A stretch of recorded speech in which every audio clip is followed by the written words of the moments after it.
오늘 우리에게 주신 하나님 말씀 함께 봅니다. 데살로니가 후서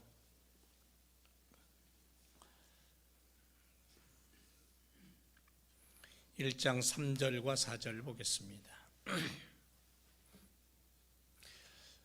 3절 4절 우리가 함께 말씀을 목소리를 맞추어서 읽고 하나님 앞에 영광 올려드리길 원합니다. 다 같이 시작.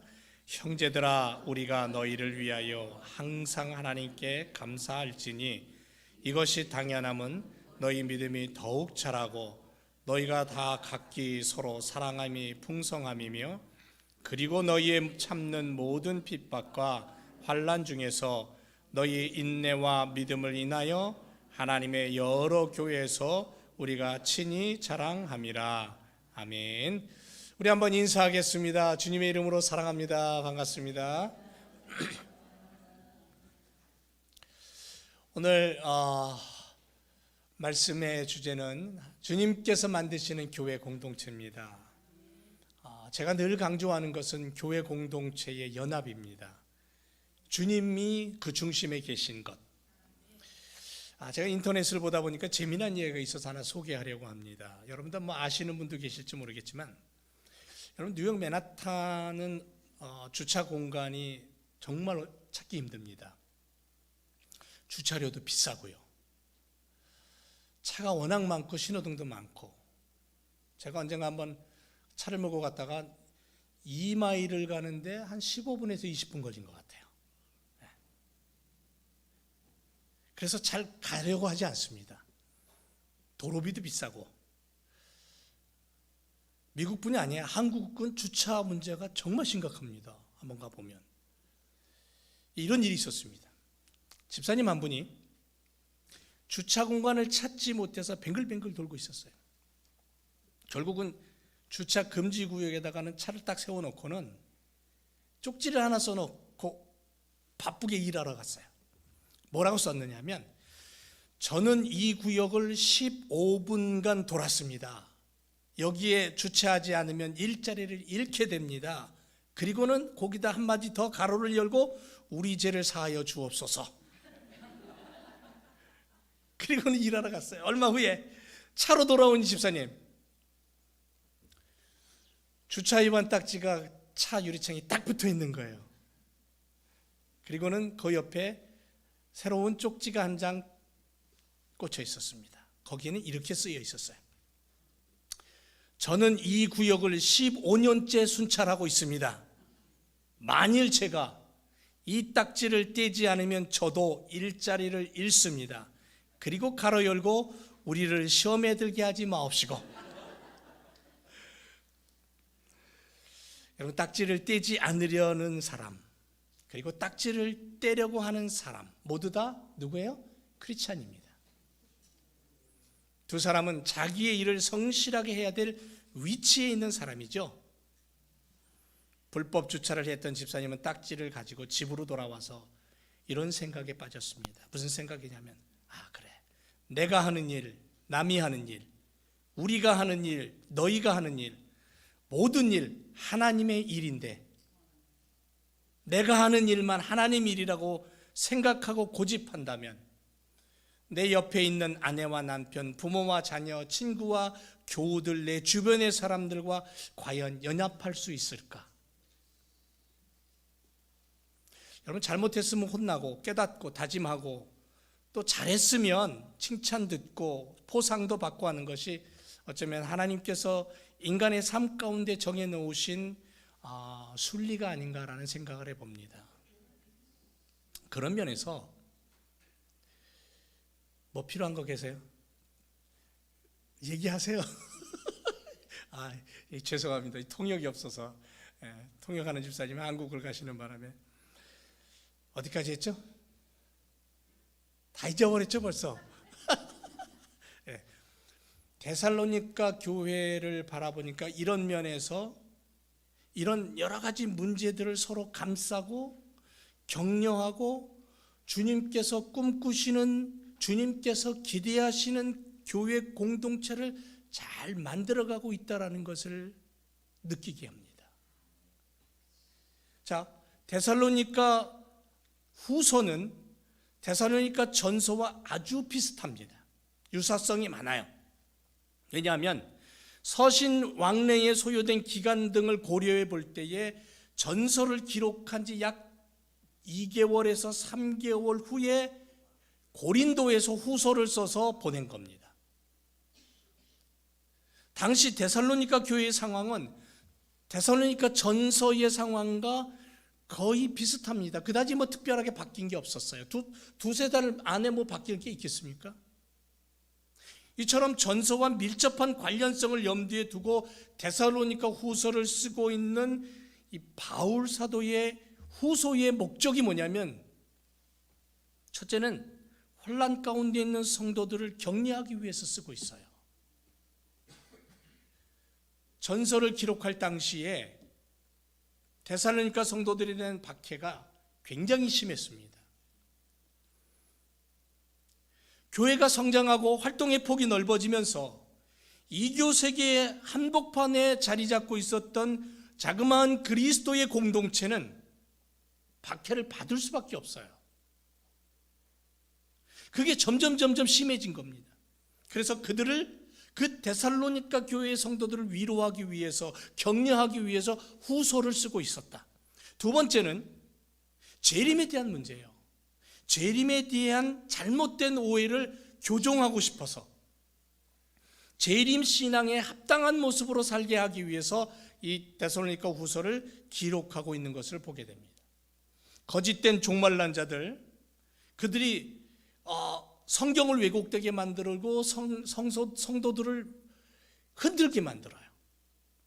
요즘 한국의 이단들이 공공연하게 자신들의 이름을 앞세우고 당당하게 포교 활동을 하는 것을 보게 됩니다. 이 잘못된 종말론을 앞세워서 끊임없이 나타납니다. 성도들이 영적인 삶과 천국 백성다움에 대한 실천적인 삶이 약해지면 반면에 다른 게 강해지는데, 그게 뭐냐면 이단의 세력이 강해진다는 거죠. 주의 택한 백성들이 그러므로 신앙과 삶에 악영향을 초래하는 이런 올바르지 못한 이 종말론적인, 시한부 종말론적인 이런 모습들을 가지면 안 된다는 거예요. 거기에 미혹되면 안 된다는 거죠. 바울이 데살로니가전서 5장 3절에서 이렇게 말합니다.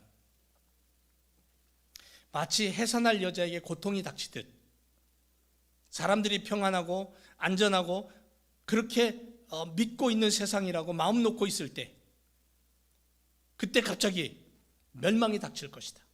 사람들은 절대로 그것을 피하지 못한다. 이렇게 얘기하고 있습니다. 근데 당시 데살로니가 교회에 바울이 언급한 마음 놓고 있을 때, 생각지도 못할 때 갑작스러운 재림, 요 문장만을 붙잡고는 이걸 주님이 내 세대에, 내가 죽기 전에 주님이 반드시 오신다라는 이런 곡해를 가지고 사람들이 신앙생활을 게을리하는 거예요. 오히려 엉뚱한 짓을 하는 거예요. 그래서 데살로니가 후서를 쓰면서 전서의 내용과 비슷하게 쓰지만 종말론에 대한 폐해를 지적하고 있는 것을 보게 됩니다. 자, 위로와 격려와 올바른 종말론을 위해서 시작한 데살로니가 후서의 초반부에서 바울이 얘기하고 싶은 건 뭐냐면, 주님이 만들고 싶고 주님이 원하시고 주님이 소망하시고 주님이 꿈꾸시는 교회가 뭐냐는 거예요. 이제 시작한 지 한 1년밖에 되지 않은 교회예요. 근데 그 교회를 향한 주님의 소망과 꿈이 뭐냐는 거죠. 어떤 교회를 원하시느냐는 거예요.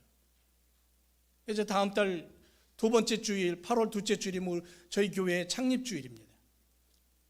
38년째 되는 창립주일이에요. 38년 동안 주님이 원하시는 교회의 모습이 무엇인가를 계속해서 고민하며 꿈꾸며 여기까지 만들어 왔잖아요. 바울이 데살로니가 후서 초반부에서 주님이 소망하시고 꿈꾸시며 기대하시는 교회 공동체의 모습이 무엇인가를 가르쳐주고 있는 거예요. 결국은 21세기 우리 교회가, 또 이 시대의 교회가 본받고 따라가야 될 교회의 진정한 모습이라는 거죠. 그러면 주님께서 만드시는 교회, 주님께서 만드시고 주님께서 꿈꾸시는 교회 공동체는 어떤 모습의 교회냐? 첫째로 뭘 얘기하냐면요, 십자가로 하나 된 공동체 교회라는 거죠. 이걸 빼놓으면 안 된다는 거예요. 그래서 1절에 바울이 이렇게 얘기합니다. 하나님 우리 아버지와 주 예수 그리스도 안에 있는 데살로니가인의 교회에 편지한다. 여러분, 교회가 뭡니까? 구약 성경에 카할이라는 말은 부르다라는 뜻을 갖고 있어요. 부름받아 모인 공동체, 하나님을 반역하고 불신, 죄악 깊이 빠진 인류 가운데 하나님은 자신의 백성 삼으시려고 사람들을 부르시고 계시는 거예요. 믿음의 조상 아브라함을 불러내십니다. 그가 살던 곳은 우상을 섬기던 땅이었어요. 마을이었어요. 도시였어요. 그런데 거기서 하나님이 그를 불러내셔서 하나님의 택한 백성 삼으십니다. 모세를 보내셔서 430년 동안 우상 속에 찌들어 있는 이스라엘 당신의 백성들을 끄집어내십니다. 애굽에서 출애굽이죠. 하나님의 부르심에 순종함으로 응답할 때에, 그리고 그 응답한 사람들이 모여 하나님의 이름을 높이는 장소가 교회라는 거죠.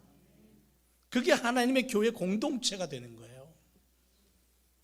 신약 성경에 와서 교회는 에클레시아라는 단어로 쓰여 있습니다.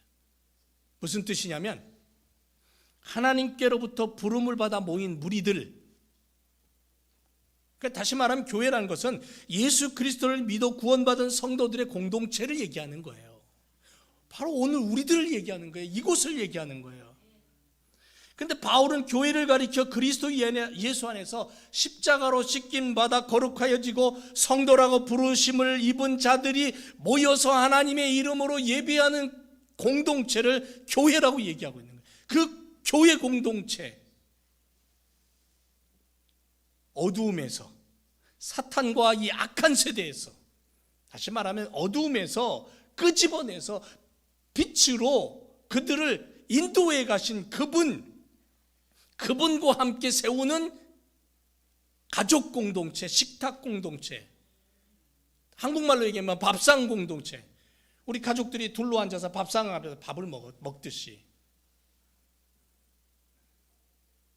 바울은 데살로니가인의 교회를 바라보면서 그런 하나된 교회 공동체를 주님이 꿈꾸고 있다고 얘기하는 거예요.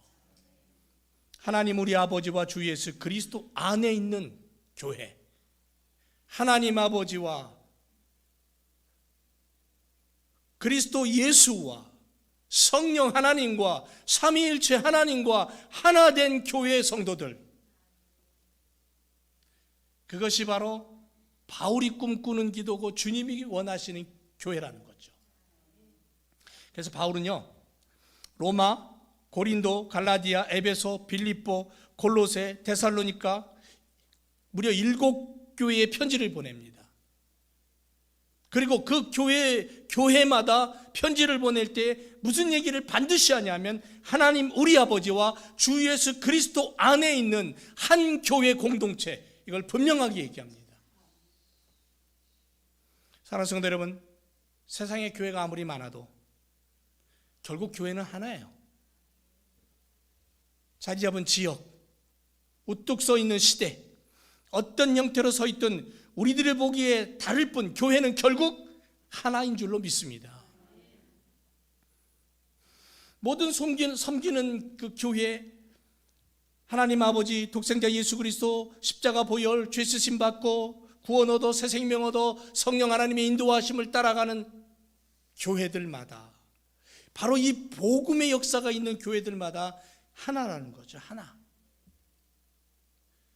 지난번에 말씀드린 것처럼 이 샌프란시스코 북쪽에 레드우드 그 숲이 있잖아요. 그 땅이 적박해요. 그런데 거기 서 있는 나무는 무려 100m 위로 올라가는 큰 나무예요. 나무의 둘레는 8, 9m까지 되는 나무들이 많아요. 그것은 바람이 심한 곳이에요.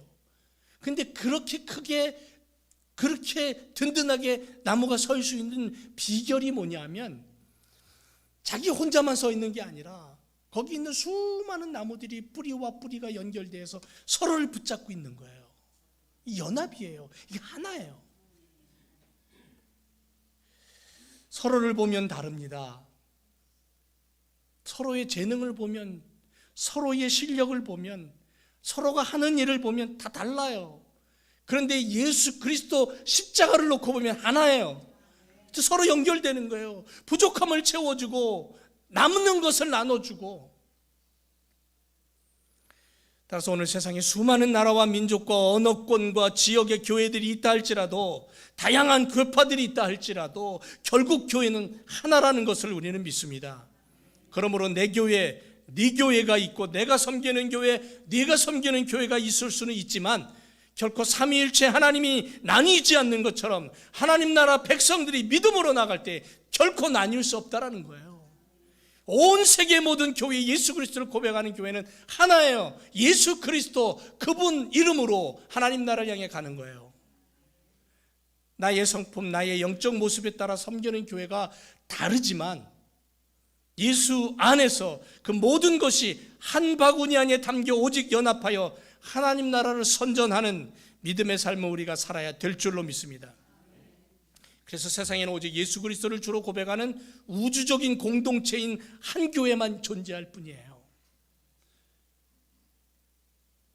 모든 지역에 있는 형제 자매들이 한 지체의 의식을 가지고 같은 말을 하고 같은 마음을 품고 같은 뜻을 가지고 같은 열매를 추구하면서 주님 나라의 영광을 위해 달려갈 때에 많은 열매로 하나님이 거두게 될 줄로 믿습니다. 그래서 우리는 십자가로 하나 된 교회 공동체, 바울이 얘기하는 데살로니가인의 교회를 향하여 주님이 소망하시는, 주님이 만들고자 원하시는 교회는 바로 하나 된 교회다. 하나 된 교회. 두 번째는요, 감사가 당연케 되는 믿음의 공동체인 교회를 만들기 원했다는 거죠. 감사가 당연케 되는. 3절에서 바울은 데살로니가 교회 성도들을 향하여 뭐라고 얘기했냐면요, 항상 감사한다고 고백해요. 항상 감사한다. 그런데 그 항상 감사가 억지로가 아니라 어떻게 된다? 당연하다, 이렇게 얘기해요. 당연하다고 표현해요. 왜 그렇습니까? 데살로니가인의 교회 성도들을 보면 대견스러워요. 감동이 다가와요. 기쁨이 절로 터져 나와요. 바울은 데살로니가인의 교회 성도들의 신앙의 성숙함을 들을 때마다 춤추고 싶은 거예요. 여러분, 데살로니가 교회를 세운 지 얼마 되지 않아서 유대인들의 폭동 때문에 바울은 그 교회에서 목회를 더 이상 못했어요. 불행하게 도망을 갑니다. 아덴으로 피신을 합니다. 충분히 말씀으로 양육하고 함께 예배하고 함께 공동체를 만들고 싶었는데 늘 그 마음이 지금 아덴에 가 있어도 지금 마음에 걸리는 거예요. 다시금 방문하고 싶었는데 얼마나 방해가 심하면 여러 번 사탄의 방해로 길이 막히는 거예요. 못 가는 거예요. 그래서 할 수 없어서 디모데를 보냅니다. 디모데를 네가 가서 좀 돌보고 네가 가서 좀 그들을 좀 잘 좀 양육해서 단단히 서가는 교회가 좀 되게 해라고 파송을 하는 거예요. 이게 목회자의 마음의 간절함을 우리는 여기서 느낄 수 있어요. 이 사도 바울의 이 사랑스러운 마음을 얼마나 간절하고 애절한 마음인가를 우리는 느낄 수 있는 거예요. 후에 디모데로부터 전달이 옵니다. 소식이 들려옵니다. 그 소식을 듣고 너무너무 기뻐서 막 날뛰는 거예요. 막 너무 기뻐가지고 3절에서 고백하기를 너희를 위하여 항상 하나님께 감사할지니 이것이 당연함이라고 기쁨을 표현하는 거예요. 내가 늘 감사하며 하나님 앞에 기도하는 것은 이건 의무가 아니야, 당연함이야, 이렇게 얘기하는 거죠. 왜 그렇습니까? 믿음이 더욱 자랐기 때문에 그래요. 믿음이 더욱 자랐기 때문에 그 소식을 들으니까 감사가 터져 나와요. 이 큰 교회도 아닙니다. 여러분, 각자의 믿음의 성장 속도는 다르죠. 한나라시에 태어난 강아지의 성장 속도도 다르고 쌍둥이로 태어나도 다릅니다. 신앙의 모습도 다른 거예요. 중요한 것은 계속해서 성장하고 자라나느냐는 거죠. 데살로니가 교회는 바울이 2차 전도 여행 중에 AD 한 50년경에 세운 교회입니다. 바울이 데살로니가 후서를 기록할 당시가 51년이에요. AD 51년. 그러니까 채 1년도 되지 않은 기간에 전서와 후서를 기록을 한 거죠. 그럼에도 불구하고 데살로니가 성도들의 믿음이 상당히 성장해 있는 것을 알게 되는 거예요. 데살로니가전서 1장 3절에서 너희의 믿음의 역사라는 단어를 썼어요. 1장 8절에서 너희 믿음의 소문이라는 단어를 썼어요. 그리고 후서에 와서 오늘 본문 3절에 가서 1장 3절에 가서 믿음이 더욱 자라고, 전서에서 믿음의 역사가 있었고 믿음의 소문이 났고 후서로 넘어오면서 믿음이 더욱 자라났다라고 표현을 하고 있어요. 비록 신앙의 연료는 짧고 교회의 역사는 짧지만 회심자가 생기고 믿음의 열매가 드러난 것을 봤다는 거예요. 디모데를 통해 그 소식을 들었다는 거죠. 열심으로 이웃을 향해 구제하고 열심으로 예수님의 그 사랑을 나누고, 그리고 말씀을 통해서 예배를 드리고 교제를 나누면서 이 데살로니가에 있는 성도들이 신앙이 상당히 성장했다는 것을 볼 수가 있는 거죠. 여러분, 그렇다고 모든 교회가 이렇게 빠른 성장할 수 있는 건 아니에요. 데살로니가 교회와는 다르게 믿음의 성장이 상당히 느려서 영적 아비인 이 사도 바울의 염려를 많이 끼쳤던 교회가, 대표적인 교회가 바로 갈라디아 교회입니다.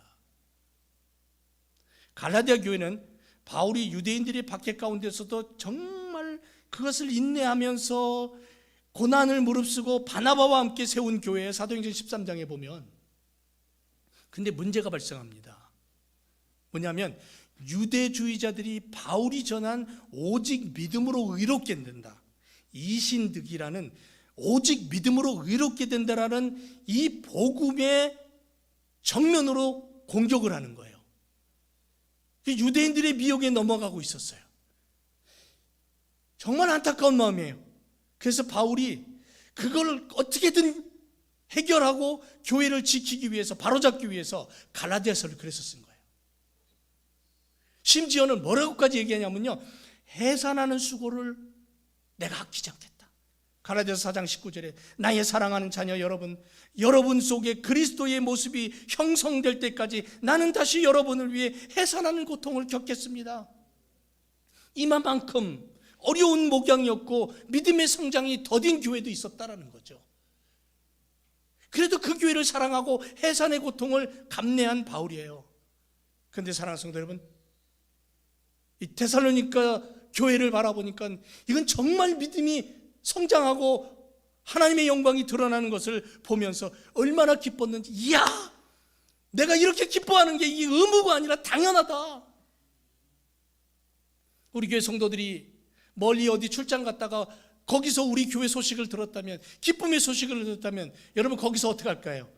당장 누구 아무에게 전화해갖고 권사님 여기서 누구를 만났는데 우리 교회 소식이 이렇게 좋게 소문이 났어요. 즐거워할까요, 안 할까요? 안 즐거운가 봐요. 제가 만약에 유럽으로 여행 갔는데 거기서 누군가를 만났어요, 한국 사람을. 근데 그분이 대화하는 중에 우리 교회를 아는 거예요. 그거 어떻게 알게 됐냐 그랬더니 언제 한번 방문해갖고 예배를 들었는데 너무너무 좋다고 그냥 좋은 인상을 가지고 막 얘기를 하는, 그 소식을 들으면 거기 그 유럽에서 그 소식을 듣는 저는 어떻게 할 것 같아요? 춤추죠 뭐. 안 그러겠어요? 바울이 그런 마음이에요. 저마다 다른 믿음의 성장 속도를 탓할 것이 아니라 진정 바른 믿음으로 성장하고 있는지를 살피면서 주님 나라 가는 그날까지 서로의 보조를 맞추고 함께 손을 잡고 교회 공동체된 성도가 서로를 밀어주고 땡겨주고, 그래서 주님이 원하시는 교회를 만들어가는 것. 나만 열심히 잘한다고 불이 나게 달려갈 게 아니라, 때로는 달려갈 때도 있죠. 달려가다가 멈춰서서 저만치 뒤에 오는 아무개를 향하여 손을 내밀고 기다려줄 줄도 알고 믿음이 더욱 자랐기 때문에 당연히 감사할 수 있는 그러한 우리의 신앙과 우리의 교회를 만들어가야 될 줄로 믿습니다. 또 하나는요, 바울이 당연히 그렇게 기뻐했던 이유가 뭐냐면 하나님의 마음이 전달되는 교회였다라는 거예요. 3절에서 너희가 다 각기 서로 사랑함이 풍성합니다 그랬어요. 이 얘기가 뭐냐면 풍성한 사랑으로 인하여서 감사했다는 거예요. 성도들의 마음이 사랑이 있는데 그 사랑이 풍성했다는 거예요. 조금 있는 게 아니고 풍성했다. 우리 교회 점심을 먹어도 요만큼 먹는 게 아니라 풍성하게 먹잖아요. 그죠? 사랑이 뭡니까? 사랑은 하나님의 성품이에요. 하나님 성품이 하나님의 마음이에요. 하나님의 사랑이 없다면 우리는 영원한 하나님의 나라, 하나님의 자녀됨의 축복 누리지 못해요. 새 생명 없습니다. 그래서 사도 바울은 서신서를 쓸 때마다 하나님의 사랑을 특별히 강조했어요. 에베소서 1장 15절에 보면 너희 믿음과 모든 성도를 향한 사랑을 나도 듣고 너희를 인하여 감사를 맞이하냐 그랬어요. 바울이 이토록 감사하는 이유, 그건 뭐냐면 하나님의 마음이 보였기 때문에 그래요. 데살로니가 교회 성도들이 서로 사랑함이 풍성했다? 이 얘기는 뭐냐면 서로의 사랑함 속에 하나님의 마음이 드러나고 보여졌다? 그런 얘기예요. 결국 사랑만이 행복의 근원이고 결국 사랑만이 하나님의 나라의 모습을 되찾는 길이라는 거죠. 바울과 같이 서로 사랑하는 성도로 인하여서 행복해지는 목회자가 되고 그런 교회를 만들고 서로 사랑하는 모습을 통해서 하나님의 영광과 뜻이 드러나고 아픔이 있으면 서로를 위해서 기도해주고 서로를 감싸주고 이게 하나님 마음이에요. 하나님의 마음이 그래서 이렇게 전달될 때에 서로를 바라보면서 아무 말 안 해도 서로 감사하고 서로를 바라보면서 때로는 눈물 짓고 그래서 바울이 데살로니가 교회를 바라보면서 내가 감사하는 것이 이게 당연하다. 하나님도 그럴 것이야. 그런 마음으로 감사가 터져 나온 거예요. 이게 바로 주님께서 만드시길 원하시는 교회 공동체의 모습입니다. 마지막으로 자랑거리가 있었어요. 그래서 당연히 감사하는 거예요. 예수님의 생명력은 뭡니까? 인내와 믿음이죠. 십자가 위에서도 인내와 믿음으로 그 길을 가셨잖아요. 환난과 핍박 중에도 성도는 믿음을 지키잖아요. 고난과 역경의 시간 앞에서도 성도는 인내하잖아요. 이것이 그리스도의 사람들이 간직해야 될 힘이라는 거죠. 4절에서 데살로니가 성도들은 환난 중에도 인내와 믿음을 잘 뭐했다? 간직했다 그랬어요. 이 교회 시작한 지 얼마 안 된 교회가 환난이 오고 핍박이 오고 어려움이 다가와요. 그 믿음이 흔들릴 수밖에 없어요. 신앙이 흔들리고 정말 예수 그리스도가 살아계신가 의심할 때도 있어요. 그런데 이들은 그 환난과 핍박 중에도 인내와 믿음으로 잘 간직했다 그랬어요. 그러니 사도 바울이 그 소식을 듣고 야, 이건 정말 내가 당연히 감사할 이유구나. 그렇게 무릎을 치며 즐거워했다라는 거죠. 환난과 핍박 중에도 성도는 믿음을 지키며 사는 것이 이 주님이 원하시는 교회 공동체의 모습입니다. 마태복음 10장 22절에 너희는 내 이름 때문에 모든 사람에게 미움을 받을 것이다. 그러나 끝까지 견디는 사람은 구원을 받으리라.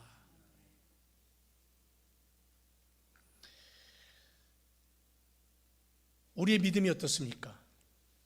요한계시록 2장 10절에 보니까 내가 죽도록 충성하라. 그리하면 내가 생명의 면류관을 내게 주리라. 충성하라. 끝까지 믿음을 지켜라. 끝까지 믿음을 지켜라.